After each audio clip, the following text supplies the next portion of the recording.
Est-ce que je me sens mec parce que je suis attiré par des meufs? Bah non, pas du tout, ça n'a aucun sens. Parce que ça voudrait dire que bah tous les mecs qui sont attirés par des mecs ou autres, enfin... Donc non, ça c'est pas une bonne réponse non plus, en tout cas je le vois pas comme ça. Après, est-ce que je suis mec parce que genre j'ai une voix grave et non, parce qu'il y a aussi des meufs qui ont des voix graves, enfin tu vois ce que je veux dire. Donc en fait, à chaque fois que j'essaye de trouver une définition acceptable pour tout le monde de mec, je me rends compte que bah ça colle pas avec ce que moi je ressens. Exécuté par qui? Fabrice Florent. Bonjour, bonsoir, bon après-midi à tous et bienvenue dans ce nouvel épisode d'Histoire de mec. Chaque 2e et 4e mercredi de chaque mois à partir de 6h du matin, on parle avec des mecs de leur rapport à la masculinité et de répondre à la question « C'est quoi pour toi être un homme ?» Je suis Fabrice Florent et dans la vie, je fais des podcasts d'interviews et de discussions et je crée du contenu. Si vous aimez ce podcast, allez écouter la bande-annonce pour en découvrir un peu plus sur moi et mes autres podcasts. N'oubliez pas de vous abonner sur votre appli de podcast préféré, de mettre un cool commentaire et 5 étoiles au podcast sur Apple Podcasts et de partager cet épisode autour de vous s'il vous a plu. C'est le meilleur moyen de m'aider si vous aimez mon boulot. Je me suis inscrit sur Twitch. Juste pour voir, tu vois. Et je t'ai follow, j'ai follow Nico, tu vois. Ouais.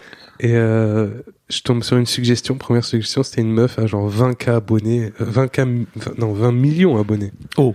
Je te jure, truc de botch. Et la meuf, je vais voir ce qu'elle fait. Je sais pas pourquoi ça m'a suggéré ça. C'est une meuf qui fait de l'ASMR de cul sur Twitch. Et genre, tout ce qu'elle fait, c'est ça, genre, oh yeah. Comme ça, pendant 3 heures. Elle a 20 millions d'abonnés. Bah, tu sais ce qu'il te reste à faire. Ouais, j'ai trop hâte. Bonsoir. Coller ma teub sur un micro. On est parti pour parler de masculinité. Trop bien. Avec Samuel. Ton objectif, tu m'as dit, c'est de faire tous mes podcasts.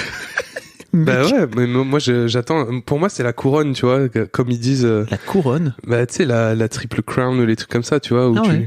Le grand chelem, quoi. Tu vois. Le grand chelem. Bah ouais. Okay. Attends. Je suis pas parce que t'en ouvres tous les 36 du mois, mais donc il y a histoire de succès. Bon, je l'ai pas encore fait, ça va venir.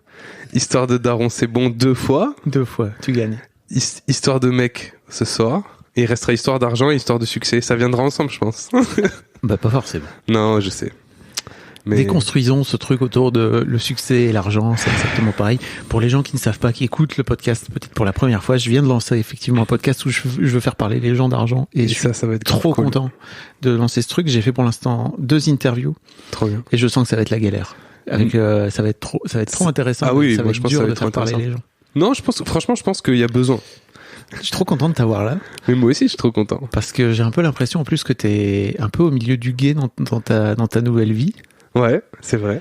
Et en fait, tu sors d'une période de 3 ans, c'est ça? Où ton fiston, il a 3 ans. C'est ça. Où t'as été à 100% de ton temps papa au foyer, papa. Ouais. Papa. D'ailleurs, ton pseudo, c'était sur Insta, c'était Samuel Gaspard. C'est ça, tout à fait. Et tu viens désormais de reprendre ton identité. C'est ça. Non, mais c'est vrai. J'ai shifté parce que... Bon, pour plein de raisons, mais tu vois, j'avais envie que on me suive pour moi et juste moi, tu vois. Genre parce que d'une, j'ai plus envie forcément de mettre Gaspard en avant sur mes réseaux, et en plus parce que voilà, j'avais envie que les gens ils se disent, moi j'aime le contenu de Sam. Genre j'aime pas avoir la tête de Gaspard, tu vois. Donc maintenant, moi c'est clair, sur ce compte il y aura que Sam. Mais pourtant tu sais très bien que mettre les enfants ça rapporte des cas. Ouais, ça marche super bien. D'ailleurs, tu vois, depuis que j'ai fait ça et depuis quelques mois que vraiment je poste moins avec Gaspard, je fais moins de trucs dans l'intime et tout, ça descend, l'algorithme me plombe. Mais tant mieux, parce que moi je préfère regarder. En fait, je m'en fous d'avoir 400K abonnés. Enfin, ça veut rien dire. Moi je préfère avoir 10K abonnés. Et que ces 10K là ils se disent moi je le suis parce que j'aime ce qu'il fait, plutôt que d'avoir des millions et que les gens ils soient là, 3 millions, machin. Et puis juste en fait t'as des gens ils s'abonnent à toi parce que l'algo là te pousse, parce que tu proposes des trucs qui font cliquer. Après quand t'as conscience de ça, tu te détends un peu le gland, tu vois. Et en fait c'est trop drôle parce qu'entre notre première interview qu'on a fait ensemble, donc je mettrai tous les liens si vous voulez aller écouter. N'hésitez pas. On a fait une interview de daron. Ouais.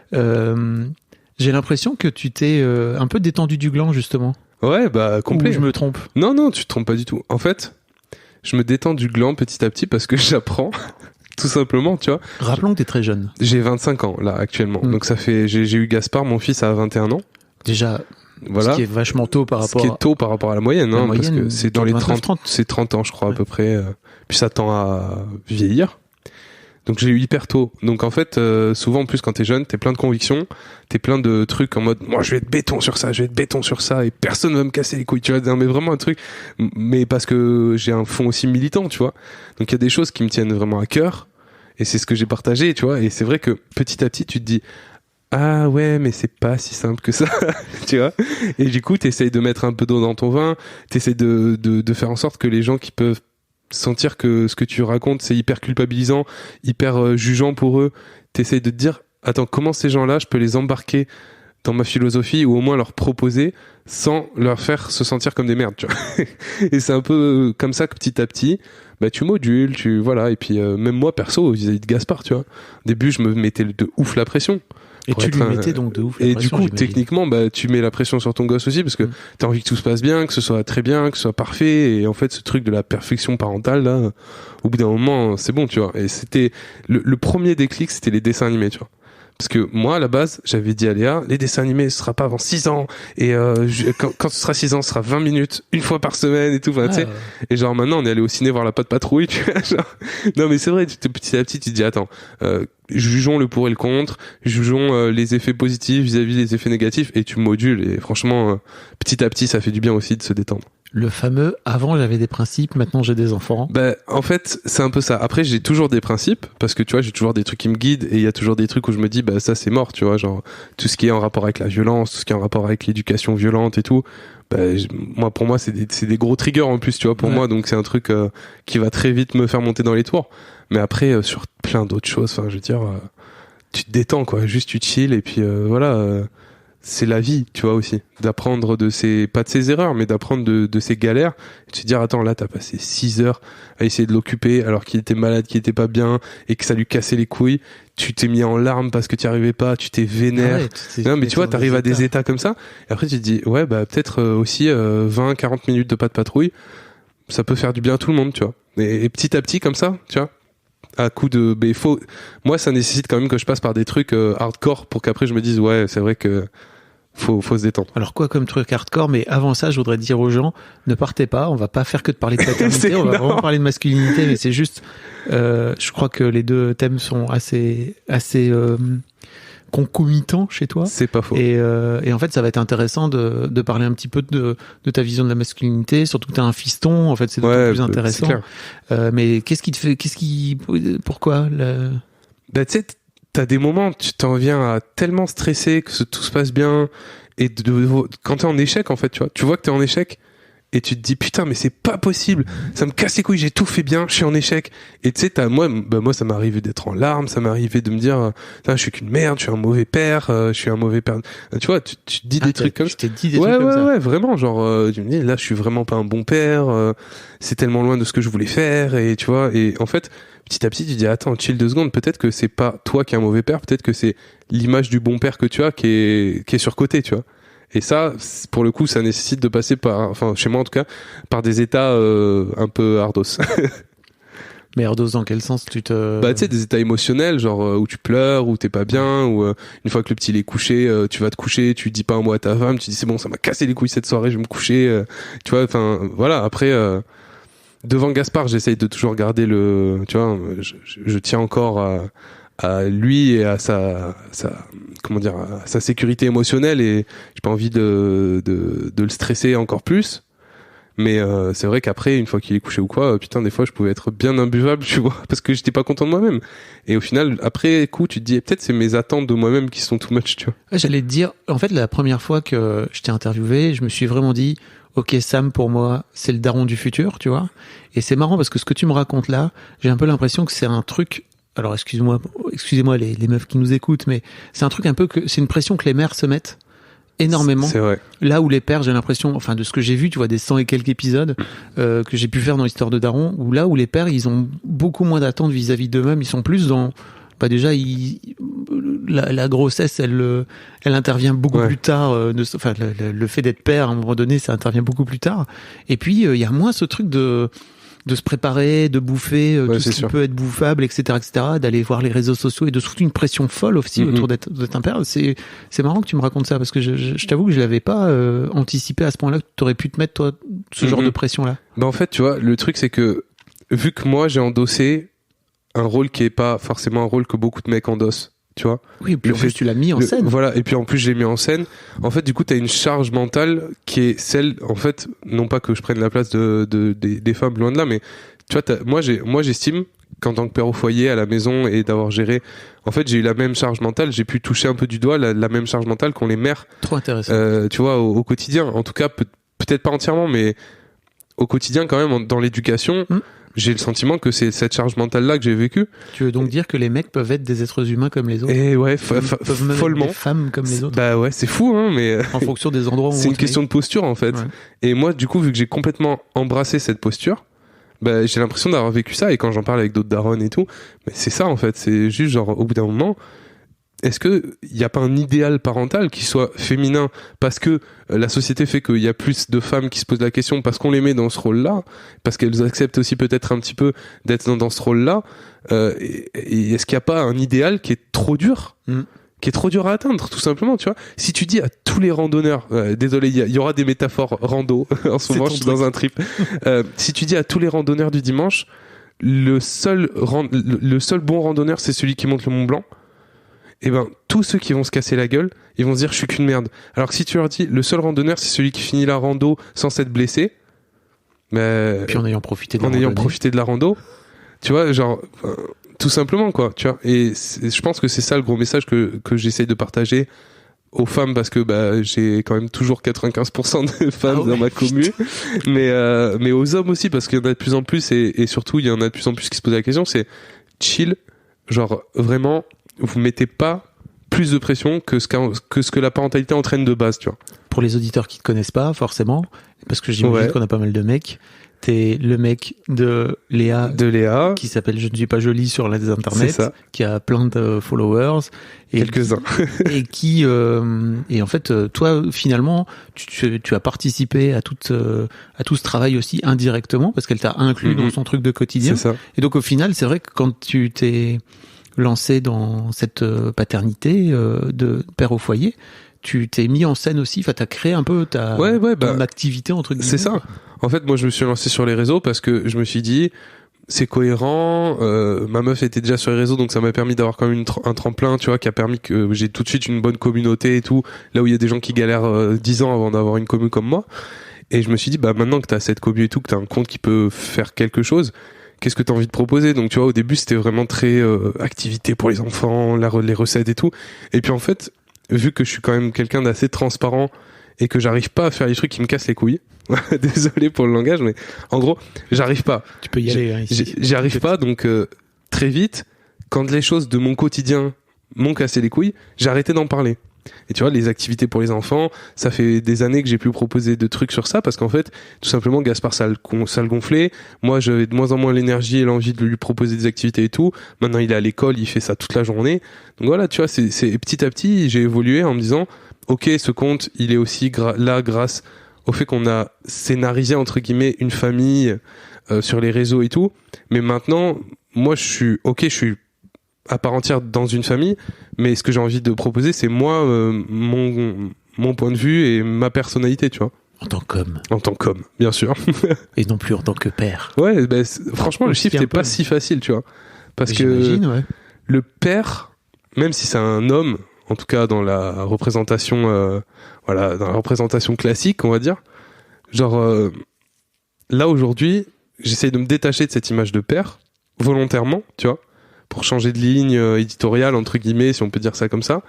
Et en fait, je me dis, mais en fait, je suis un mec, donc je me dis, bah oui, je vais parler de trucs de mec.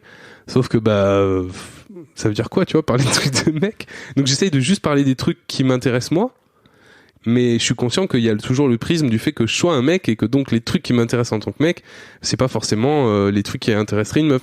Tu vois ce que je veux dire ou pas? C'est un peu tortueux comme raisonnement. Non, mais enfin, et puis surtout, c'est d'autant plus compliqué pour toi que t'as 95% des personnes qui te suivent qui sont des femmes. Donc j'imagine que pour toi, tu dois te dire, qu'est-ce que je fais? Il y a de ça. Et puis, tu vois, je me dis, est-ce que ça va continuer à intéresser les gens, tout simplement, tu vois. Et au final, j'ai l'impression. Donc Ok. c'est cool. Et ben donc je suis très heureux que tu viennes là. Et justement, je trouve que c'est marrant que tu viennes faire ce podcast De là ouf. maintenant parce que ça symbolise bien la transition. Je m'étais pas complètement planté, tu vois, dans Non. j'avais un peu ça en tête. Tu sais, la première question qu'on pose à tous les invités, que je pose à tous les invités, c'est quoi pour toi être un mec? Alors, tu sais quoi? Et pour toi, hein. Je savais que t'allais me poser cette question. Genre, ça fait quelques semaines qu'on sait qu'on va faire le podcast. Je savais que t'allais me poser cette question et plusieurs fois, j'ai essayé de me dire, attends, prépare une réponse intelligente parce que sinon, ça va être chaud. Et j'y arrive pas. J'arrive pas du tout. En fait, j'ai essayé de comprendre, ça veut dire quoi être un mec? Et je me suis dit, mais en fait, je n'ai pas de réponse à cette question. Je ne vais pas m'en tirer si facilement, je sais. Je sais que tu vas t'en tirer. Mais Tu vas pas t'en tirer si facilement. je sais. Mais en fait, j'arrive pas à mettre le doigt sur ce qui fait que moi, je me sens un mec. Tu vois? Genre, je sais que je suis un mec parce que bah la société me dit que je suis un mec, tu vois? Sûrement parce que j'ai un pénis, parce que j'ai un chromosome Y, tu vois? Genre, je sais que c'est ce que la société a comme image de moi-même, mais moi, personnellement, j'arriverai pas à dire ah, c'est pour ça que je suis un mec. Parce que j'aime aller faire de la muscu, ou parce que, tu vois, j'aime le rugby et la bière, tu vois. Je bois pas d'alcool, c'est pas vrai, mais tu vois ce que je veux dire? Ceci dit, tu fais de la muscu. Je fais de la muscu et du rugby, et du rugby. mais pour de vrai, je sais ce que ça veut dire d'être un mec pour les autres, ou en tout cas pour certains. Ok. J'ai l'impression de comprendre ce qu'on attend de moi en tant que mec dans la société, et je suis pas en accord avec ça. Et donc je me dis, ben, en gros, tu fais quoi, tu vois? T'es en désaccord avec tout. Non, qu'on mais- attend de toi en tant que mec. Non, mais c'est intéressant. Pas tout, tu vois, mais pour moi, tu vois, quand tu y réfléchis, pour des gens lambda, voilà, qui ont pas forcément réfléchi le sujet, pour la société patriarcale, entre guillemets, dans laquelle on est encore un petit peu, ça veut dire quoi être un mec? Ça veut dire être viril? Il y a cette question de la virilité tout de suite qui m'est venue, tu vois, quand tu m'as posé la question. Est-ce que être viril, c'est quoi? C'est avoir des poils? J'en ai hâte. Genre, je sais pas, dans ma famille, on n'a pas de poils. Donc ça veut dire, moi, j'ai mon torse, il y a une touffe au milieu, là, tu vois, Bravo. entre mes ins, parce que je dis en plus, souvent, ça choque les gens. Je dis, j'ai des seins. Mais tu sais, parce que les mecs, souvent, ils disent, ouais, j'ai des pecs, tu vois, genre, entre mes pecs. Mais vu que moi, j'ai jamais eu de forme musculaire de pecs, et que j'ai de la graisse, je dis tout le temps, bah, entre mes ins, j'ai quelques poils, tu vois. Et les gens direct sont choqués. Donc bon, merde, ça marche pas sur le côté viril physique, tu vois. Après, je suis grand, je suis costaud. Donc je vois que ça répond aux attentes. Je me dis, ok. Après, dans l'état d'esprit, est-ce que je me sens mec parce que je suis attiré par des meufs? Bah non, pas du tout, ça n'a aucun sens. Parce que ça voudrait dire que bah, tous les mecs qui sont attirés par des mecs ou autres, enfin, donc non, ça c'est pas une bonne réponse non plus. En tout cas, je le vois pas comme ça. Alors après, est-ce que je suis mec parce que genre j'ai une voix grave et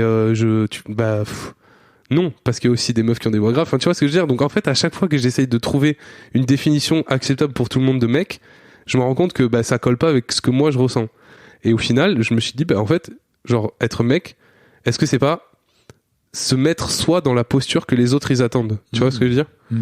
Et du coup, moi j'ai accepté d'être mec pour les autres.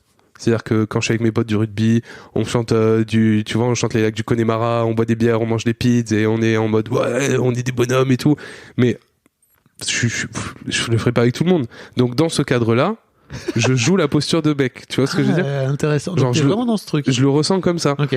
Alors que 95% du temps, je me pose jamais la question. Est-ce que je suis un mec? Est-ce que là je me ressens mec ou pas, tu vois? Et c'est ça qui est hyper difficile parce que ta question, elle m'a entraîné à me dire, est-ce que vraiment au fond, je me ressens en tant que mec, tu vois?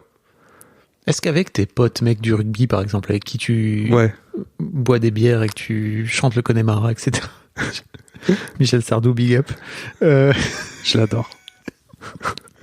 Non, c'est pas vrai.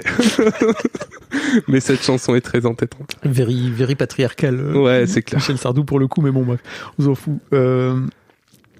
Est-ce que t'as ce genre de discussion qu'on pourrait avoir tous les deux? Non. Ah non, Non. mais c'est intéressant. Ouais, Ça veut ouais, dire non, que mais t'as oui, vraiment une double. Bah, en fait, il y a double des perso. il y a des gens, c'est pas tant une double perso, c'est une question de, je pense que tous ces mecs, tu vois, et ça c'est particulièrement vrai avec mes anciens potes du rugby quand j'étais plus jeune, tu vois, quand on était au lycée, on avait une équipe de rugby à l'américaine, tu sais, on était tous avec nos pulls et tout à l'école, au lycée, on était les restas, tout le monde venait nous voir jouer les week-ends et tout. C'était vraiment genre Alors rappelons que t'as été élevé dans le sud-ouest. ouais, dans le sud en tout dans cas. le sud et que Et le là-bas, rugby, voilà. là-bas. on était une grosse équipe et on faisait des beaux matchs et tout. Et il y avait. T'étais le quarterback du lycée. J'étais pas le quarterback. Et ta parce meuf, que j'étais. à l'époque, voilà, c'est ça. elle était la pom-pom C'est girl. ça. Franchement, c'est à peine loin de la vérité. Ok. Et à cette époque-là, tous ces potes-là, quand on se voyait ensemble, c'était ça, bière, pizza, Connemara, enfin tout le stéréotype. Mais ces mecs-là, on se prenait un café ensemble, 1 à 1, tu vois, en face à face, et on discutait vraiment. Et là, tout de suite, ça changeait totalement de sujet. Et on pouvait avoir des discussions profondes sur les meufs, sur comment on se sentait vis-à-vis de... Parce que on parlait souvent de meufs quand même au lycée. Tu vois, comment on se sentait vis-à-vis de la séduction, vis-à-vis de la drague, vis-à-vis de nous, notre virilité, notre capacité à pécho. Parce qu'il y avait ça aussi, tu vois, c'était beaucoup... Et en fait, je crois que quand t'es entre mecs, il y a un effet, genre de groupe, qui fait que on s'autorise pas... ou en tout cas moins, à être dans cette sensibilité d'accepter que on est différent, on a peut-être des opinions différentes sur la masculinité, tout ça. Et c'est vrai que moi, tu vois, pendant très longtemps, alors attention, trigger warning, ça peut être très péjoratif ce que je vais dire. Non, mais je le dis parce que voilà. Mais moi, par exemple... Pas de trigger warning ici. C'est une discussion entre nous. C'est ça. Non, mais en gros, je me suis mis avec ma meuf en seconde, ok ? On était un couple hyper indépendant. Ça trigger tellement fort. Ouais. Non, mais on était un couple hyper indépendant et tout. Voilà, on faisait notre vie chacun de notre côté, mais on s'aime fort et on s'aime toujours fort. C'est le top, c'était génial. Mais par contre, moi, j'ai toujours été considéré comme efféminé dans mon groupe parce que j'écoute de la musique classique, parce que je lis des bouquins, parce que plein de choses qui font que pour les autres, et tu vois, au rugby, tes potes. Voilà, pour mes potes. Et tu vois, par exemple, je sais pas si j'aurais dû accepter ça et si j'aurais dû trouver ça normal, mais pendant des années, il m'appelait le gay. Mais c'est ouf parce que moi je trouvais pas ça péjoratif parce que j'avais très bien compris que c'était en gros pour dire c'est celui qui fait un peu des trucs de meuf, tu vois. Mais ce truc-là, ça en dit tellement long. Ouais, ça en dit tellement long sur ce que ça voulait dire au fond. Ça veut dire en gros,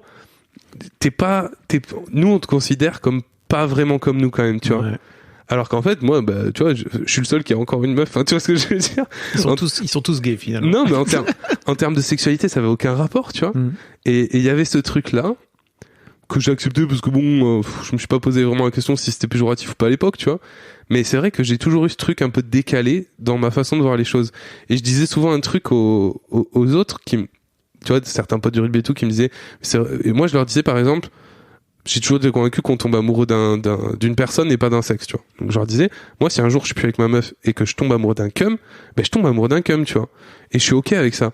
Et ils étaient là, mais t'es un ouf et tout, tu vois. Il y avait ce truc vraiment, on est dans le sud de la France quand même, enfin voilà, c'est quand même pas les milieux les plus progressistes du rugby, tu vois, voilà. Puis tu leur renvoies leur homophobie. C'est ça, exactement. Et je leur disais, mais attends, c'est qui a le plus de questions à se poser sur sa façon de voir la sexualité entre toi qui dis non, c'est mort, il faut absolument pas en parler, attention, c'est secret, c'est tabou, machin et tout, et moi qui dis genre juste c'est ok, tu vois, genre et donc petit à petit à force de discussion comme ça, j'ai eu ce statut un peu du cum un peu à part, tu vois. Ouais. Et faisant son chemin, ça m'a pas trop dérangé, quoi.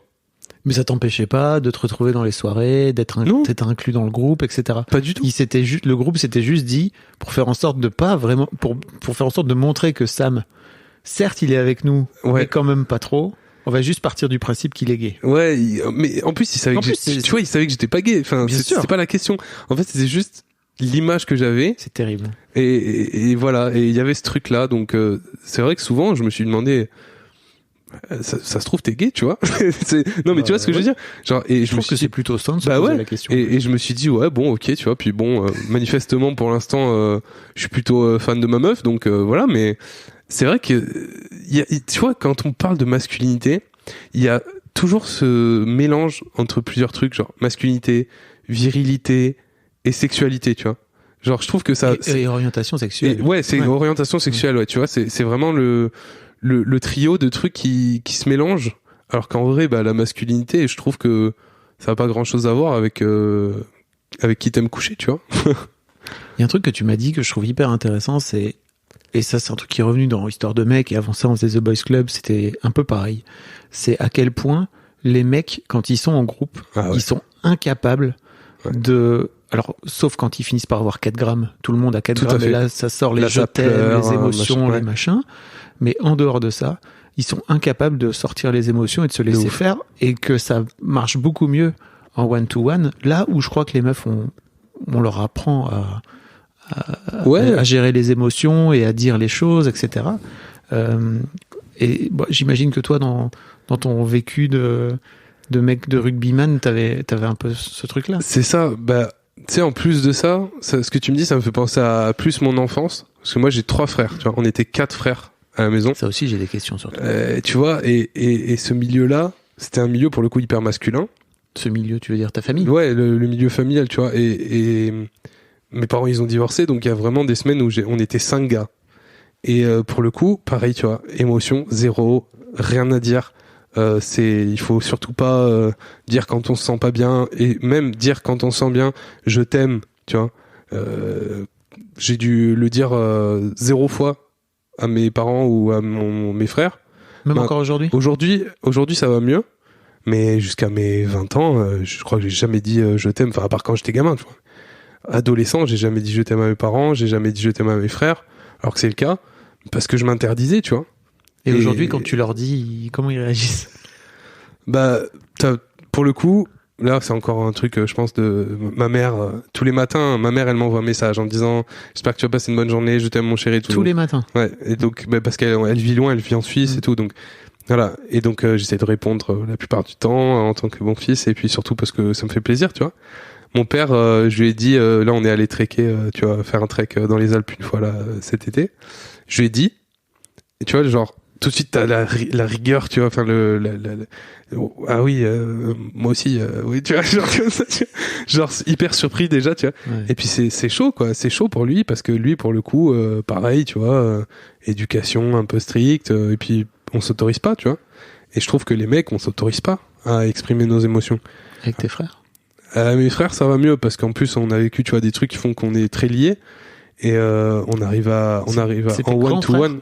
J'ai un grand frère et 2 petits. Okay. Les petits, c'est beaucoup plus simple parce qu'en plus, il y a eu des périodes où je m'en occupais beaucoup et tu vois, j'ai eu un peu leur charge, donc je sais leur dire et tout. Mon grand frère, ça a été beaucoup plus compliqué, mais maintenant, ça va. Et pareil, tu vois, quand on est tous les 4, on parle de foot et tout, on parle de, tu vois, même à cette échelle-là.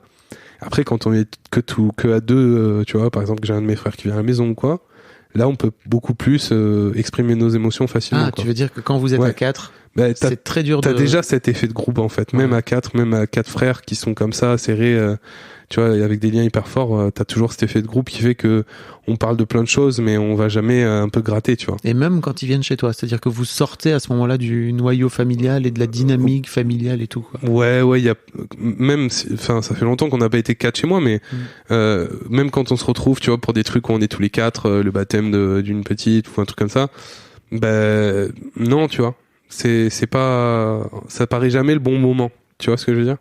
Et si tu décides t'as déjà tenté de le provoquer Non, le bon moment? j'ai très fort pensé, beaucoup, Ouais. en me disant, ça ferait quoi si là, tout d'un coup, genre, je disais, et tu vois, ça me fait penser à un truc, Léa, ma femme, sa famille, elle est arménienne.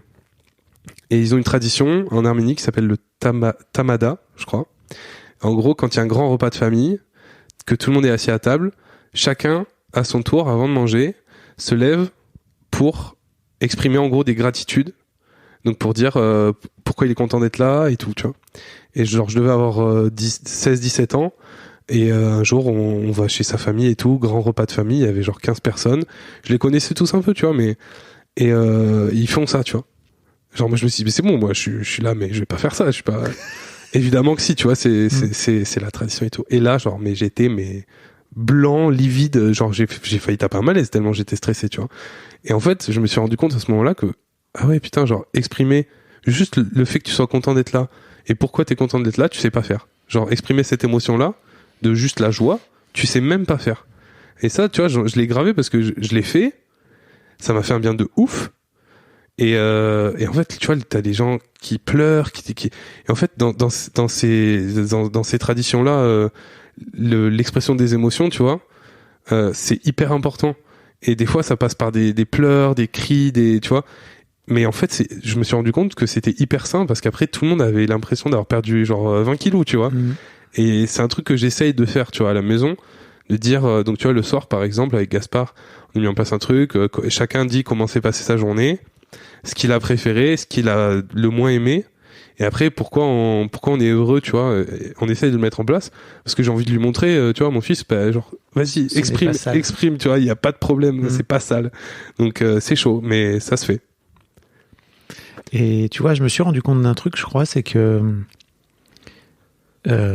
c'est Jerry Hyde qui me disait ça, qui est donc thérapeute. Lui, il fait des groupes de mecs, des cercles de mecs au UK, enfin en Angleterre. Vous pouvez, si ça vous intéresse, vous pouvez remonter quelques épisodes, vous entendrez. Ils ont fait un film avec sa chérie qui s'appelle Maï, sur ces mecs justement. Tu l'as vu le film ou pas? Non, j'ai pas vu encore le film. C'est ouf en fait, parce que lui disait, je lui demandais en fait, on avait fait un épisode aussi il y a quelques mois sur justement dans Histoire de mecs, et je lui disais mais comment tu fais en fait pour faire parler les mecs? Et il me disait en fait il suffit qu'il y en ait un qui parle, et après tu peux y aller, quoi. C'est ça. Et en fait tu vois, je me disais que peut-être ton problème avec tes frères, c'est que t'oses pas ouvrir la porte. Mais c'est clair, t'as peur. Mais en fait je pense les 4 on aimerait bien ouvrir cette porte. Tu vois ce que je veux dire? Mais toi, t'es peut-être le seul à en avoir conscience. Mais je suis même pas sûr, parce que je pense qu'ils sont tout autant gênés par le fait de pas y arriver, tu vois. Ou en tout cas... Non, ce que je veux dire, c'est que peut-être ils sont pas conscients que... En fait, c'est en ouvrant cette porte que ça va ouvrir. Ah oui, oui, c'est clair. Bah, tu vois, c'est pour ça que je dis, il faut essayer de pas regretter les choses. Et c'est pour ça que j'essaye de prendre justement ces pas-là, tu vois, de me dire, genre la prochaine fois que tu les vois, tu leur dis que tu les aimes et que t'es heureux qu'ils soient là, et tu vois, mais ça demande vraiment un pas, tu vois. J'ai l'impression de faire un truc contre nature, tu vois, alors qu'en vrai, y a pas de mal. Me regarde pas comme ça. Mais non, mais quoi. Je vous propose un tips. Je suis en train de me battre avec mon frère et ma sœur. Qui sont mon petit frère, ma petite sœur, pour qu'on organise à tous les trois, sans nos enfants, un week-end que tous les trois. Ah ouais. Et mon frangin, par exemple, il est pas chaud. Il veut pas. Enfin, c'est pas qu'il veut pas, c'est qu'il retarde. Ouais. Ouais, il a ma sœur, elle est à fond. Vraiment, elle est là. Yes, venons, allons-y, let's go. Et en fait, c'est pareil. C'est Mayua qui m'a parlé de ça, qui m'a dit, en fait, je reviens d'un week-end avec juste les frères et sœurs. Il y avait pas d'enfants et tout. C'était génial. C'est un super cadeau qu'on s'est fait. Je me suis dit, mais c'est exactement ça qu'il faut faire. C'est-à-dire que pour sortir un peu du noyau dans lequel on se retrouve toujours, et puis de venir parler de nos vies, en fait, tu vois. Ouais, parce qu'en plus, souvent, au-delà d'exprimer les sentiments et tout, quand t'es plusieurs et tout, puis que t'as les enfants, que t'as la famille et tout, en vrai, tu discutes pas de grand chose. Enfin, tu vois ce que je veux dire? Genre, ça va, oui, le boulot, ça va, oui, on a acheté un appartement, oui, c'est cool, et la petite, ça va, oui, ça va. Ouais, la pluie, le beau temps, quoi. Ouais. Et puis au final, t'es frustré le soir. Enfin, moi, c'est vrai, moi, en tout cas, genre, je suis souvent frustré en me disant, putain, j'aurais bien aimé quand même savoir comment ça va. Tu vois? Parce qu'on te dit ça va, ouais. Ça veut rien dire. Ce fameux ça va. Putain, ça veut rien dire, quoi. Et tu regrettes après. Enfin, moi, en tout cas, je regrette après d'avoir juste dit, ah bah cool, tu vois. Et au final, je pense que c'est une discipline de se forcer. Et en fait, quand tu te forces toi, tu vois que les autres, ils suivent derrière, tu vois. Et c'est ça qui est intéressant, je pense. Tu pourras l'envoyer ce podcast, par exemple. Ah ouais, c'est clair. Et à ton daron aussi. Ouais. Non, mais mon daron, il est trop cool, hein, mais enfin, c'est un daron. C'est un daron classique, quoi. Genre. Comment ton daron, justement, il voit l'éducation que tu veux donner à ton fiston et tout? Bah, d'un bon œil, parce que j'ai de la chance. Donc pour resituer un petit peu, mais en gros, t'es vraiment dans un principe d'éducation. Si vous voulez aller écouter, je vous mettrai les liens, pareil, mais autour de zéro violence, par exemple. Ouais. Donc zéro violence, c'est l'idéal, mais comme je t'ai dit tout à l'heure, l'idéal, voilà. Mais en gros, le principe de base, c'est une éducation qui est basée sur le respect de l'enfant, donc le respect de ses besoins, mais aussi le respect des besoins des parents, et surtout le fait de ne pas, le fait d'être sans violence, donc c'est-à-dire sans punition, bien sûr sans gestes violents. Et sans cris, sans, tu vois, voilà. Ça paraît basique, hein, mais ce que tu proposes, en fait, par rapport à 95% de ce qu'on propose en termes d'éducation, c'est assez révolutionnaire, quoi. Bah voilà, donc le principe de base, c'est ça. Après, ça, il y a plein de, tu vois, d'arborescence de ça. Il y a plein de choses. Et c'est vrai que mon père, tu vois, j'ai de la chance parce que mon père, il a toujours estimé qu'on était assez intelligent pour faire nos choix. Et de ce fait, il s'est jamais mis en opposition par rapport à ça. C'est-à-dire que nous, ils nous ont éduqués sans violence physique, mais avec voilà les violences de toute éducation traditionnelle, les cris, les punitions, les coups, se mettre au coin, rester. Moi, mon père, il était très fan de tu restes assis sur la chaise et tu penses à ce que tu viens de faire. Et ouais, j'étais là, humiliation gratuite. Genre, et moi par contre, tu vois, moi j'ai passé 3 heures assis sur une chaise à penser à ce que je venais de faire, en me disant mais ça me paraissait pas complètement con ce que je venais de faire, tu vois. Donc c'était super 99% du temps, mais t'avais ces trucs, et le fait est que je m'en souviens encore et que c'est pas un sentiment très agréable de souvenir, donc ça montre bien que voilà, il y a des choses à régler par rapport à ça. Mais c'est vrai que il a toujours été dans l'acceptation de la façon dont moi je fais, parce que déjà il estime que c'est mon droit et voilà, il a rien à redire à mon éducation. Et encore mieux, c'est que j'ai la chance d'avoir un père qui s'est dit, si eux ils font comme ça, il faut que je m'adapte à eux quand je suis avec mon petit-fils, donc mon fils. Et ça, pour le coup, c'est quelque chose, je peux lui être que reconnaissant, parce que du coup, c'est vrai qu'il reste avec Gaspard et qu'il est pas du tout là-dedans, tu vois. Il est pas du tout dans ce truc de menaces, de punition, de cris ou quoi. Enfin, de toute façon, il a rarement l'occasion de le faire, mais voilà, c'est assez cool. Parlons du rugby. Ah oui. Comment t'es tombé dedans? Ah bah je suis tombé dedans parce que mon père il faisait du rugby et pas plus. Enfin, en gros mon père il a fait du rugby à un bon niveau. Ensuite il est devenu éducateur dans une école de rugby et à 3 ans, enfin voilà, il m'a mis au rugby quoi. Alors il y a eu une année, je me souviens très bien, je devais avoir 7-8 ans, où j'ai dit ouais je veux plus aller au rugby. Il m'a dit ok mais t'es obligé de faire un sport. Donc, j'ai dit ok bah je vais faire du tennis avec mon meilleur pote Simon qui fait du tennis au village à côté. Je faisais à 7 ans, je devais faire bien 70 kilos, j'étais pas mal bouboule, et le tennis c'est un sport où on court beaucoup. Donc sportivement ça m'a mis très vite en échec. J'ai passé 1 an à faire tu sais les grands balais là qui nettoient les cours de tennis. Ouais. Je faisais ça moi. Mon coach il me disait non t'es trop nul, tu vas faire ça. Donc je faisais ça. Au bout d'un moment j'ai dit à mes parents ça me plaît pas beaucoup le tennis, est-ce que je peux refaire du rugby avec mes copains? Donc j'ai repris le rugby. Et en fait, jusqu'à mes 16 ans, je le faisais surtout parce que je voulais faire plaisir à mon père, tu vois. Jusqu'à mon entrée au lycée. Ah ouais, okay. Genre vraiment, je me disais, je vais le faire parce que de toute façon, c'est le seul sport où je me sens bien, parce que voilà, c'est la famille, tu vois, mon père, il a été président de l'école de rugby et tout, enfin voilà, quoi, c'était un peu mon spot. Mais à partir du lycée, je me suis dit, là, ça me plaît vraiment en tant que sport et en tant que cohésion de groupe. Et tu vois, mon père, il a toujours été dans ce truc de, il faut que tu fasses des sports collectifs parce que ça apporte un état d'esprit différent et tout. Et peut-être, je le regrette un petit peu parce que ça m'a complètement oblitéré tout l'aspect individualiste de la vie. Tu vois? Parce que le rugby, c'est un sport collectif, tu peux toujours compter sur ton copain, les copains, ils peuvent toujours compter sur toi, et si on gagne ensemble, et si on perd ensemble, et patati patata. Et du coup, quand tu te retrouves toi seul face à un échec, tu sais pas bien le gérer. Oh, tu vois ce que je veux dire? Intéressant. Bah, moi, en tout cas, c'est comme ça parce que j'ai vraiment eu ce modèle-là, tu vois, du groupe et tu vois. Et en fait, les premiers échecs que j'ai vécus seul dans ma vie, genre, c'était cataclysmique pour moi parce que je me disais, ah ouais, t'es seul responsable, tu vois. Parce que quand tu perds en équipe, tu peux toujours te dire, tu vois. Moi, je joue au basket et pour moi, quand on perdait en équipe, je perdais aussi. Mais moi aussi, je perdais aussi. J'ai appris à perdre grâce au basket. Tu vois ce que je veux dire? Ouais, mais moi, je trouve que, en tout cas, de la façon dont moi je l'ai vécu. Okay. Genre la défaite, c'était une défaite de moi, j'étais déçu de moi, tu vois. Je veux dire, il y a des matchs, des quarts de finale, des demi-finales perdus où j'ai pleuré toute la soirée et tout, mais je me disais toujours, on a mal joué, genre on a perdu, machin. Et en fait, j'ai jamais appris l'individualisme. Là où ma meuf, Léa, qui a vécu dans un truc très entrepreneurial, très faut se faire tout seul, machin, mais dans le bon sens du terme, tu vois, dans le sens si tu veux un truc, t'y vas et c'est toi qui vas y arriver et pas les autres, tu vois. Et ben, du coup, on est vraiment opposés là-dessus et on s'est appris mutuellement de ça. Et c'est vrai que le rugby, ça a été surtout ça pour moi. Ah, c'est intéressant. Ok, j'avais pas en tête que à ce point, enfin que ça t'avait à ce point-là mis de côté tout l'aspect individualiste. Et donc tes premiers échecs individuels, c'était quoi? Le plus gros premier échec, ça a été ma première année de médecine que j'ai ratée. Comme beaucoup, mais j'étais tellement persuadé que j'allais y arriver, bêtement, que je me suis dit, bah ça va le faire. Et puis je me rendais bien compte, tu vois, petit à petit, c'est pas normal que tu regardes des films tous les soirs alors que les autres ils sont encore à la BU et tout. Puis bon, je suis arrivé, j'ai fait un score pas mal quand même, tu vois, mais je l'ai pas eu. Et là, ça m'a vraiment ébranlé parce que c'était la première fois de ma vie où j'avais un échec, tu vois. Genre scolairement, j'étais toujours très bon, le brevet, le bac, machin et tout, enfin, tu vois, ça a toujours roulé. Et là, vraiment, c'est le moment où tu vois un papier avec marqué genre refuser, tu vois. Tu dis genre, ah ben, nique ta mère. Genre, non. J'avais pas bossé. Non, j'avais pas assez bossé. Mais donc, tu le savais, non que... Ben, je crois que j'avais besoin d'aller au bout de cet échec, tu vois ce que je veux dire? Genre, en fait, je sentais que j'allais pas y arriver. J'ai rien fait pour changer ça.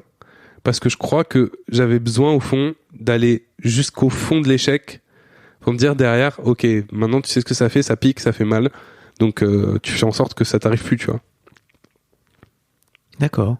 T'as laissé tomber tes études de médecine? Ouais, j'ai complètement abandonné en 3e année. Pour t'occuper de ton môme, parce qu'en fait, entre-temps, c'est ça. T'as eu cette fabuleuse idée d'avoir un enfant en 3e année de médecine. C'était une très bonne idée. Ça a très bien marché pendant 2 semaines.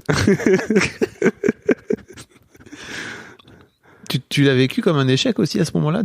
Non. J'imagine à quel point ça a dû être... Enfin, je sais pas, mais en fait, j'imagine que tu rentres en médecine pas pour enfiler des perles, en fait. Tu rentres en médecine pour être médecin, de base, mais surtout parce que t'as envie de faire quelque chose de sain, de positif pour les autres, et je pense que il y en a pas tous, hein, parce qu'il y en a qui font ça pour la thune aussi, hein. Ça me voilà, c'est ok, hein, mais... Tes parents, ils t'ont un peu poussé à faire médecine? Il y avait un côté un peu statut social qui était cool aussi, tu vois? En fait... Vrai métier, entre guillemets. Ouais, en fait, moi j'ai toujours été bon scolairement, que je suis arrivé en seconde, alors que moi, ce qui me passionne, c'est l'histoire, la science politique, la géo, tu vois, enfin, plein de trucs comme ça. Les sciences humaines, quoi. Les sciences humaines. Et d'ailleurs, c'est rigolo parce que je te dirai après. En fait, donc les sciences humaines me passionnent, tout ça en seconde. Mais vu que j'ai des très bons résultats partout, on me dit, ah bah Samuel, il va faire scientifique. Bon, ok, je vais faire scientifique. Mon père, il est chimiste, hein. Tiens, c'est bizarre. Et du coup, je fais ma filière scientifique et tout. J'ai mon petit bac avec mention scientifique et tout. Et là, on se dit, bah, ouais, bah oui, médecine, ça me paraît, j'aimais bien Grey's Anatomy, je vais faire médecine, tu vois. Ça s'est un peu arrêté là, la réflexion en vrai, hein. Donc, j'arrive en médecine, je me fais défoncer par la charge de travail, par l'ambiance et tout, machin. Et, 2e année, je me dis, en fait, c'était pas tant pour réussir médecine, c'était tant pour me combattre moi, tu vois. Genre t'avais pas réussi ta première année, ta première année, la première année, tu défonces tout le monde, tu vois. Donc là, pour le coup, je me suis acharné, comme on connaît, tu vois, les horaires de bâtard, les trucs, enfin voilà. Et puis derrière, j'ai réussi. Et je suis arrivé en 2e année, j'ai réussi grâce à la matière qui était le plus gros coefficient de l'année, qui était les sciences humaines. Ouais, yes. Donc tu vois, et d'ailleurs l'année d'après, je suis devenu tuteur de sciences humaines, donc je donnais des cours aux premières années. Et je fais ma 2e année, je me dis waouh, ça va me faire chier de ouf. Ah, tu le savais genre déjà? direct, parce qu'en fait, je me prends la tête avec les profs. Je leur dis mais enfin tu vois, il y avait une ambiance hyper hiérarchique et tout. Et moi, tu vois, j'ai jamais trop aimé l'autorité. Donc il y a une fois un prof qui a refusé un élève parce qu'il est arrivé 5 minutes en retard, alors que lui il est arrivé 5 minutes en retard. Et amphi de 200 élèves. Je lui dis, mais monsieur, vous êtes sérieux, quoi? Genre, vous êtes arrivé en retard, vous aussi, on vous a attendu, hein. Et il me dit, ah ouais, c'est comme ça, tu te casses, hein. Moi, j'ai pas besoin de toi, hein. Moi, je suis professeur et tout, machin. Je lui dis, ah ouais, bah tiens, regarde, moi, je me casse. Et je me suis barré, les gens, ils étaient fous. Ils étaient, ah, mais non, Sam, tu vas te faire niquer et tout. Je leur dis, mais non, mais en fait, moi, ça me saoule. J'ai pas besoin de lui dans ma vie, tu vois. Et en fait, tu vois, c'est genre, je me suis direct mis en mode, ça va me casser les couilles, cette histoire. Donc, 2e année, je la subis un peu. Heureusement, j'arrive à trouver mon kiff en étant tuteur. Ce que je kiffais parce que j'étais avec des jeunes et que voilà, on faisait des trucs cool. 3e année, Léa elle tombe enceinte, je me suis dit vas-y, c'est mon escape, c'est ma voie de sortie, tu vois. Genre... Léa elle tombe enceinte, vous décidez de faire un enfant. Oui, non, mais ce que je veux dire, on décide vraiment, en plus on décide. C'est même pas c'est même pas entre guillemets un accident, c'est vraiment genre on décide. Dis pas Léa elle tombe enceinte. Non, mais oui, c'est vrai. Tombé du ciel. C'est vrai. Et tu vois, genre l'autoroute, elle était bien tracée et je me dis attends, non, on va prendre la sortie là parce que ça va te casser les couilles, cette autoroute, elle a l'air nulle. Et donc j'ai pris la sortie tout simplement, tu vois. Et c'est vrai que médecine, j'ai jamais regretté. Et pour le coup, les gens ont pas compris au début, tu vois, ils ont dit ah mais t'as fait ta voie tracée, machin, t'avais fait le plus dur, alors qu'il me restait 10 ans d'études, dont l'internat qui est quand même le concours le plus difficile de France, tu vois. Donc j'allais leur dire non, j'avais pas fini du tout et j'avais pas du tout envie de finir, quoi. Ok. Tu me racontais tout à l'heure que t'étais bouboule quand t'étais petit. Ouais. Non, mais j'ai pas les stats en tête, hein, mais je pense qu'il y a un moment où j'ai même été obèse. Dans les stats, poids, taille. En fait. Un des gros trucs des mecs, c'est leur rapport au corps. Bah ouais, c'est ça. C'est quoi ton rapport au corps? Moi, j'aime pas mon corps. Genre, je me regarde, je me trouve pas harmonieux, tu vois. J'aimerais bien, quand je me regarde, je me dis j'aimerais bien avoir des muscles, tu vois. Ouais. Et ça, en fait, il y a Des un muscles, des muscles, hein, des- je voudrais avoir des ouais, muscles. c'est ça. Mais en fait, ça me casse un peu les couilles de penser ça. Parce que je me dis, mais attends, est-ce que c'est toi qui as envie d'avoir des muscles ou est-ce que c'est toi qui as envie de ressembler à ce que les autres attendent de toi, tu vois? Donc ça me casse un peu les couilles quand même. Donc je me dis, Ou une forme d'idéal Ouais, d'homme tu vois. parfait ou je sais pas donc quoi. tu vois, non. j'oscille entre j'aimerais bien être beau pour moi parce que j'ai envie de me faire kiffer et tout et avoir des muscles. Mais je m'en bats les couilles parce que de toute façon c'est qu'un truc de patriarcat et en fait si je déforme c'est ok, tu vois. Donc j'oscille un peu entre ça et ça. Le fait est que là j'ai des gros projets sportifs qui m'attendent cette année et donc je me suis mis vraiment au sport pour mes projets sportifs et effet secondaire, du coup, mon corps il change quand même un petit peu, tu vois. Mais c'est vrai que ça a été long parce que quand j'étais au collège, en fait, je suis arrivé au collège à 1m60, 65, peut-être 70 kilos. Et je suis sorti du collège à 1m88, 89, tu vois, et à peu près le même poids. Donc si tu veux, la transition, j'étais petit gros, enfin pas petit mais gros, et puis derrière j'étais le plus grand et généralement on me disait le plus costaud, tu vois. Donc ça a été une transition dure parce qu'au début on me disait que j'étais gros, tu vois, on se foutait de ma gueule et tout. C'était pas, pour moi, je le vois pas comme une transition dure. Je le vois plutôt comme une transition où d'un coup d'un seul, sans doute, on te casse plus les couilles, quoi. Bah c'est ça. En fait, je suis passé du petit gros qu'on pouvait emmerder à celui qui va te mettre une claque et qui va te rétamer, tu vois. Alors que j'étais pas violent en plus. J'étais tranquille, mais j'étais dans un collège un peu, voilà, qui était pas le plus bienveillant des collèges. Donc parfois c'était un peu dur, mais maintenant, tu vois, j'ai plus de problèmes avec, tu vois, par exemple, je me mets pas en maillot à la piscine. Enfin, tu vois, à la plage, je vais jamais à la piscine, mais à la plage, genre, je garde mon t-shirt. Et je vais te dire un truc, la première fois que j'ai fait l'amour avec ma femme, elle se fout. Donc t'étais tout jeune. hein. J'avais 15 ans. Ouais. C'était la première fois, quoi. Donc, et elle se fout encore de ma gueule sur ça, parce que je lui ai dit, écoute, Elle est dure, hein, parfois, les règles. bah, on se taquine. Je lui ai dit, écoute, si ça te dérange pas, je vais garder mon t-shirt. Tu vois? Genre, je lui ai dit. Ce qui est plutôt un move de fille d'habitude. Ouais, si je peux me permettre. C'est pas pour faire genre. Je sais pas, mais. Les filles ont plutôt souvent tendance à avoir honte de leur corps. Moi, quoi. je lui ai dit, je vais garder mon t-shirt. Elle m'a dit, mais t'es sérieux et tout. Enfin, sur le coup, je me souviens pas exactement comment c'est fini. On a fini à Welp, mais tu vois, genre, je me souviens, et elle se souvient très bien parce qu'on en a reparlé et qu'elle en reparle. C'est que je lui ai dit, moi, je veux garder mon t-shirt parce que je me trouvais gros, tu vois. Genre, je trouvais que mon corps n'allait pas l'attirer et tout. Alors que pas du tout, mais enfin. Donc tu vois, le rapport au corps, il est hyper compliqué quand même. Mais petit à petit. Et t'as su faire preuve de vulnérabilité avec elle et de lui dire, bah en fait, tu sais, quand tu te moques de moi, j'aime pas. Non, mais elle se moquait pas de moi après. Hein. Là aujourd'hui, on en reparle, tu vois. Elle me dit, t'as vu quand même, t'as évolué, tu vois. Elle me fait remarquer mon évolution. Elle se moquait. Sur le coup, elle s'est pas du tout moquée de moi. Elle a été, comme moi, j'ai été, tu vois, dans l'acceptation de plein de choses qu'elle avait à régler elle, tu vois. C'est dit ok, tu vois. Bon après, il s'avère que dans le feu de l'action, on a fini par se dessaper, mais ce qui est toujours une bonne idée. Ouais, bah généralement ça marche mieux, hein, parce que avec un jean c'est quand même plus compliqué. Mais mais tu vois, genre le fait d'avoir été en couple hyper tôt et d'avoir toujours la même personne avec moi, ça m'a aidé à avoir en fait des repères, tu vois, d'évolution dans le temps. C'est-à-dire que j'ai quelqu'un qui me dit, mais tu te rappelles il y a 4 ans comment tu pensais? Et t'as vu là aujourd'hui où t'en es, tu vois. Et ça m'aide beaucoup. Par exemple sur mon corps. T'arriverais pas à le faire tout seul? Je pense pas. Honnêtement, je pense pas. Je pense que j'y arriverai pas parce que je m'autorise pas forcément à me poser la question de tu vois de ce développement personnel, de me dire ah ouais, t'as évolué, t'as changé de pensée, t'as changé de façon de voir les choses. Et c'est pour ça que moi je suis vachement grateful, tu vois. Grateful. Je sais pas comment dire, reconnaissant. Reconnaissant. Non, because I speak English very good. Plein de gratitude. Je suis plein de gratitude. Je suis plein de gratitude de ma femme parce que c'est aussi ce miroir-là qu'elle me permet d'avoir. Et c'est pas un miroir qui est facile à regarder tout seul. Ah ouais? Pour moi, en tout cas. C'est-à-dire? Bah, tu sais, genre, moi, je me suis jamais posé la question, est-ce que t'es bien avec toi-même? Tu vois?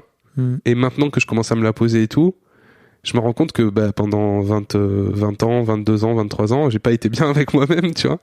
Et c'est hyper difficile parce que du coup, tu fais le deuil aussi de une partie de ta vie que t'as un peu idéalisée, tu vois, en disant ouais, j'étais le mec cool au lycée et tout, tu vois, j'avais ma meuf cool et tout. au fait, pendant tout le lycée, tu te trouvais moche, tu te trouvais gros, tu te trouvais pas cool, t'étais lourd, enfin, tu vois, voilà. Il y a plein de choses comme ça où, rétrospectivement, je me dis, ah ouais, finalement, ce miroir, il est pas si agréable à regarder, mais en même temps, ça m'aide, parce que du coup, je me dis, ah ouais, tu partais de ça, maintenant, t'es là, et t'avances, tu vois, sur un chemin. Mais en même temps, j'ai envie de te dire que t'as que 25 ans, quoi, tu vois. C'est cool. Bah, bien sûr, c'est cool. Mais, moi, tu sais, l'âge, pour moi, ça veut pas dire grand chose. Non, mais c'est un peu bateau comme phrase, mais en vrai, pour moi, l'âge, ça veut pas dire grand chose, et je pense que c'est quand t'as une façon de voir les choses, tu peux avoir n'importe quel âge, t'auras toujours la même façon de voir les choses, et je me dis c'est cool que je commence déjà dès maintenant à avoir un esprit critique sur l'homme que j'ai été, l'homme que je suis et l'homme que je veux être, parce que cette discipline-là, elle fait que t'évolues et tu te poses la question de qui j'ai envie d'être, tu vois. Et pendant 25 ans, moi, je me suis pas posé la question de qui j'ai envie d'être, j'ai été celui que j'ai été, tu vois. Et c'est quoi le mec que t'as envie d'être? Ah bah tu me tends une perche. Ouais. Excuse-moi. Hein. Non mais je veux pas la laisser passer celle-là. J'ai envie d'être un mec libre, mais libre à un degré encore supérieur à ce que je pense être aujourd'hui, tu vois. C'est-à-dire libre de m'habiller totalement comme je veux, libre de dire ce que je veux dans la limite du respect des stocks disponibles. Mais tu vois, genre vraiment libre de toutes ces normes, tu vois, qui font que je dois être un mec, tu vois, comme si. Genre par exemple, là, ça va pas se voir dans le podcast, mais tu vois les pompes que j'ai. Ouais.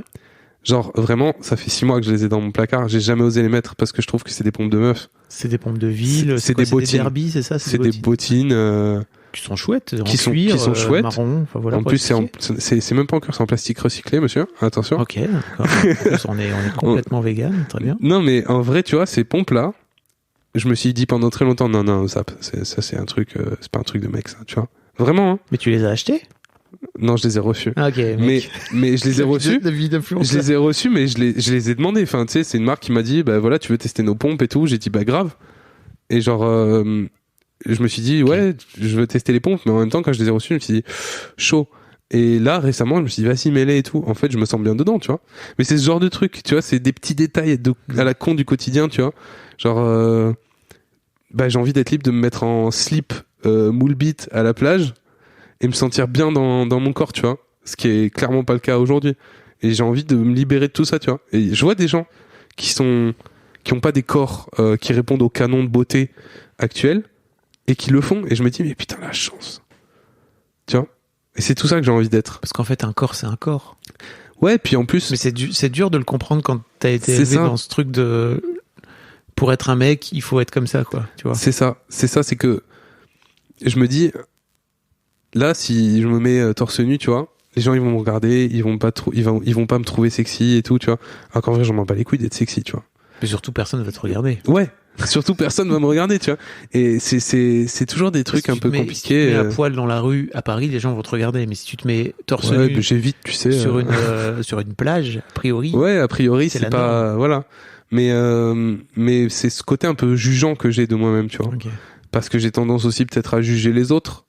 Parce que c'est un réflexe que j'ai, et tu vois, okay.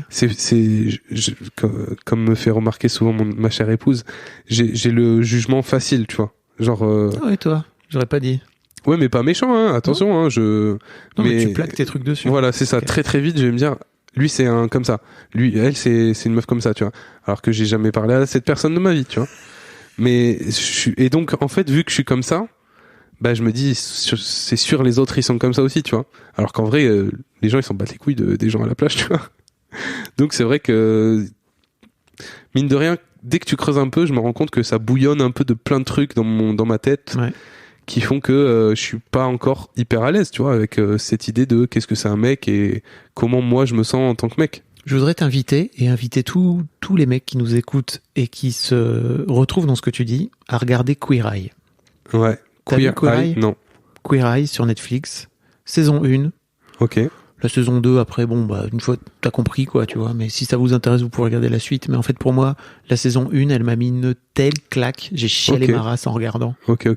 Parce qu'en fait, j'étais un peu comme toi. J'avais la sensation que je prenais soin de moi, tu sais. Et en fait, non, ce que je faisais, c'est juste je me lavais et en fait je mettais du déo et en fait moi je m'habillais, mais je me suis rendu compte qu'en fait ça allait bien au-delà. Et en fait dans Queer Eye, tu sais, donc c'est une bande de 5 mecs gays, donc en plus on reboucle avec ton histoire, qui vont relooker entre guillemets un mec hétéro qui va pas, en tout cas dans la saison 1, et qui va pas très bien dans sa vie. En général, c'est sa famille, tu sais, qui demande à ce qu'ils interviennent, etc. Et en fait, j'ai l'impression, les 3-4 premiers épisodes, ils m'ont mis une claque. Parce que pour moi, je me suis retrouvé tellement fort, alors que, franchement, le premier épisode, c'est un vieux mec de 70 balais, qui est juste, qui prend pas soin de son intérieur, qui est divorcé, qui est un peu triste, qui prend pas du tout soin de lui, qui a de la peau toute rosacée, etc., etc. Enfin, c'est terrible. Qui prend pas soin de lui. Et en fait, je me suis dit, putain, mais en fait, possiblement, je pourrais devenir ce mec, quoi. Tu vois. Donc, check ça. Tu m'en diras des nouvelles. Mais ça m'a vraiment mis mal, en fait. Et je me suis rendu compte à quel point je m'autorisais pas, tu vois, typiquement, à tester des choses et à me dire, ça, en fait, c'est des pompes que je voudrais mettre, mais que j'ose pas mettre parce qu'en fait, ça va pas avec l'image que j'ai de moi, quoi. C'est ça. Exactement. Je voudrais qu'on parle de sexe. Yes. Sans vouloir rentrer dans ta vie privée, parce que je sais que vous êtes très suivi avec Léa et machin. Mais en tout cas, moi, il y a un truc qui me fascine dans le fait de cette mi-jeune avec Léa, c'est que dans ta vie, alors sans rentrer dans ta vie, mais pour l'instant, c'est ta seule partenaire. C'est alors, avant. Non, mais disons qu'avant ça, il y a eu quelques expérimentations avec une première personne, mais qui n'était pas, c'était pas stricto sensu des rapports. Oui. Mais c'est la seule partenaire, en tout cas moi que je considère comme partenaire sexuel. 10 ans plus tard, de ma vie, tu te retrouves face. Et je reviens à ta bande de potes. De rugby. J'imagine qu'ils ont... Il y en a certains qui ont trouvé des meufs depuis longtemps et tout, mais il y en a d'autres qui sont encore en vadrouille, Comment tu vis, toi, le fait de te dire, ok, en fait, pour l'instant, hein, Léa, c'est ma meuf et c'est ma seule meuf, etc. Bien, franchement. Par rapport à ce truc de virilité, tu vois, où justement, ce truc de, pour être un mec, il faut ken des meufs, non, pour être mais alors, tu vois, au contraire, moi, je me mets dans le truc de... Tu vois, moi, ça fait 10 ans que je construis un truc avec la même meuf. Et en fait, c'est une force pour moi, tu vois. Et je me dis, genre, c'est pas facile, tu vois. Enfin, je pense qu'on peut tous être d'accord pour dire que conserver la flamme dans un couple et tout, c'est quelque chose de difficile. Et en tout cas, parfois. Et tu vois, genre, moi, ça me procure de la confiance en moi. Au contraire, tu vois. Alors, j'ai des potes qui sont toujours célibes et qui vont à droite, à gauche et tout. Et c'est cool, tu vois. Enfin, chacun fait ce qu'il veut. Mais j'ai pas ce truc de me dire... j'ai pas assez ken pour me considérer être un mec, tu vois. Franchement, ça, c'est vraiment pas un truc que j'ai. Par contre, c'est vrai que des fois, t'as toujours le petit pote, souvent c'est celui qui pêche le plus, qui me dit, mais quand même, t'as pas envie de tester d'autres meufs, tu vois. J'aurais dit, mais frère, vraiment pas, genre, ça me vient pas à l'idée, en fait. Et même sexuellement, d'avoir quelqu'un pendant longtemps et tout, avec qui tu peux vraiment parler de tes besoins, de tes kiffs, de tes trucs, tu peux creuser généralement beaucoup mieux qu'avec une rencontre d'un soir. Après, bon, chacun, encore une fois, c'est délire, mais moi, ça me procure beaucoup de confiance en moi et j'atteins un level d'intimité que je sais que je pourrais pas avoir avec quelqu'un que je viens de rencontrer. Trop intéressant. J'ai hâte de te revoir dans 10 ans pour... de toute façon, t'as mon numéro. Pour faire la suite. Est-ce qu'il y a des sujets sur lesquels je t'ai pas amené, dont t'aurais aimé parler ? Non, pas spécialement. Je crois pas. Tu vois, quand tu m'as dit ça, j'ai pensé à Gaspard. Parce que c'est vrai que... Gaspard, ton fils. Gaspard, mon fils, qui est un garçon, du coup. Et c'est vrai qu'il y a ce truc il y a ce truc, en fait, il y a ce truc quand tu deviens daron d'un garçon, de te dire, est-ce que je vais pas, moi, lui coller des trucs qui vont le gêner plus tard? Et c'est vrai que, tu vois, c'est par exemple l'éducation non genrée, donc d'éduquer son enfant sans genrer, genre pas de jouer pour filles, pas de jouer pour garçons. Il y a même des parents qui vont jusqu'à pas genrer les vêtements, donc proposer des vêtements neutres entre guillemets tout le temps et tout. Et c'est vrai que tu vois, moi je me pose souvent la question, est-ce que mon fils ça va être un bon garçon, tu vois, ça va être un bonhomme, dans le sens pas un bonhomme, un bon homme. Et en fait, ça met beaucoup de pression sur les épaules pour le coup, parce que d'une, c'est pas que ma responsabilité, ça, j'en suis de plus en plus conscient, tu vois. Et de deux, moi, j'ai des failles qui font que je peux pas faire que moi tout seul avec mes gros bras de mec, que je vais arriver à faire que mon fils soit parfait, tu vois. Mais il y a quelques trucs quand même où je me dis c'est important, par exemple, sur tout ce qui est les questions du rapport aux autres et aux femmes, que j'essaye d'instaurer déjà avec Gaspard maintenant en me disant peut-être qu'il y a des petits tips que je peux lui mettre maintenant dans l'esprit qui feront que plus tard, ça sera en tout cas un enfant et un adulte plus tard qui sera en harmonie avec la société et tout. Donc tu vois, les questions de consentement, les questions de les gens ils peuvent te faire des bisous mais il faut que tu sois d'accord, les questions de oui mais c'est pas grave que tu pleures, tu vois. Ou déjà ça il est mieux armé que 90% des je pense. Et puis tu vois ça passe aussi par plein de trucs, enfin tu vois par exemple les dessins animés que Gaspard regarde, je regarde toujours 2-3 épisodes avec lui quand on commence un nouveau pour voir s'il y a pas trop ce truc de tiens c'est bizarre, il y a 5 super-héros, il y a 0 meuf. Tu vois, par contre ils ont pécho une meuf, c'est cool. Tu vois la seule fille du groupe c'est celle qui pleure tout le temps. Schtroumpfette. Tu vois, voilà, c'est le syndrome de la Schtroumpfette, tu vois. Et donc moi je suis attentif à ça parce que je pense que c'est aussi par la base qui est les enfants qu'on va faire changer les choses à un niveau plus global sociétal, tu vois. Qui a ma personne, moi, mon chemin perso. Et après, il y a les combats que je mène, qui sont les combats de féminisme, entre guillemets, parce que je me considère pas comme féministe, mais en tout cas, allié, ou je sais plus comment on peut dire maintenant, mais en tout cas, quelqu'un qui a la préoccupation de se dire, j'aimerais bien que les hommes et les femmes de cette société soient un peu plus harmonieusement... Vivent plus harmonieusement ensemble. Plus en harmonie. Donc il y a ce côté-là aussi maintenant que je suis papa qui fait que je me pose plus de questions. Merci. Merci à toi. Je crois qu'on a fait le tour de tous ces sujets là. C'était un grand tour quand même. Bon, c'était un tour sympa. Ouais. Bon je renvoie les gens vers ton nouveau compte Insta maintenant, parce que le compte de mec. Même des fois je mets des stories de moi à muscu, je porte des poids pas très lourds et j'ai un peu honte. Mais tu vois, ça va jusque là. Genre je me dis je porte pas assez lourd encore, putain. Alors que là c'est vraiment le meilleur moyen de se blesser. C'est clair. Non, après j'ai un coach très très raisonnable. Merci Samuel. Merci. C'était cool. Merci beaucoup pour votre écoute. Avant de nous quitter, si vous avez aimé ce podcast et cet épisode, merci de lui mettre un commentaire sur Apple Podcasts et 5 étoiles de préférence. C'est le meilleur moyen de le faire connaître. Vous pouvez faire comme Macha Chose qui a écrit: comme toujours avec les podcasts de Fab Florent, on a l'impression d'être une petite souris. Les invités sont intéressants, tout comme leur parcours de vie. On rit, on s'interroge, on apprend, et on apprend aussi sur soi. Merci Fab, tes podcasts sont inspirants. Merci beaucoup, ça fait plaisir. Et si vous voulez faire comme elle, vous vous rendez sur Apple Podcasts et vous cherchez Histoire de succès directement dans votre appli ou sur votre ordinateur. Merci beaucoup à vous et rendez-vous jeudi matin à la même heure à partir de 6h du matin dans votre appli de podcast pour un nouvel épisode d'Histoire de succès.